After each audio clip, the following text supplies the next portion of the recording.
617 centimeters in feet?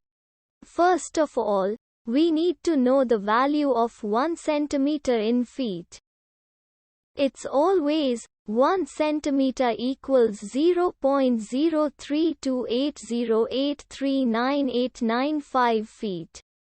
Now we have to multiply 0.03280839895 by 617.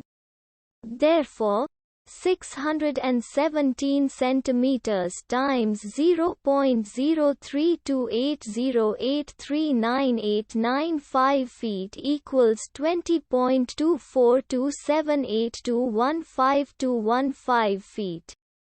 So, in other words, 617 centimeters equals 20.24278215215 feet. We hope you have enjoyed this video. Please like and subscribe to our channel for more videos like this.